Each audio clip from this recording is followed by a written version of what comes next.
বয়স যখন 7 হয়, বারবার যখন সালাতের কথা বলবেন, সাথে করে নিয়ে দাঁড়াবেন, জুমার দিন মসজিদে নিয়ে যাবেন, মাঝে মাঝে নামাজে নিয়ে যাবেন। 7, 8, 9 এই 3 বছরের ট্রেনিং এ 10 বছর তো এমনি পাক্কা নামাজে হয়ে যাবে। নাকি বলবেন হুজুর আমি তো পড়ি না, আমারই তো খবর নাই। ছেলেরা যে বলবো বাবা নামাজ কায়েম কর, এর আগে কিন্তু নিজের মুসল্লি হইতে হবে।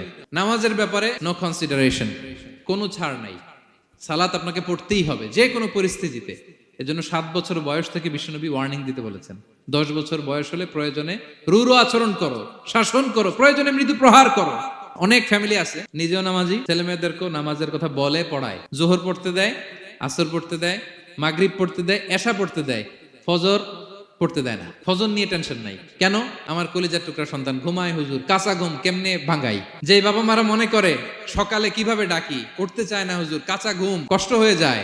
ফজরের সময় যদি আগুন লেগে যায় আপনার ঘরে, কি করবেন? আরেকটু ঘুমা, কাঁচা ঘুম। দুনিয়ার আগুন থেকে রক্ষা করার জন্য যেমনি ডাকেন, উঠায় নিয়ে আসেন, জাহান্নামের কঠিন আগুন থেকে বাঁচানোর জন্য ফজরের সময়ও ডাকার দরকার আছে না নাই?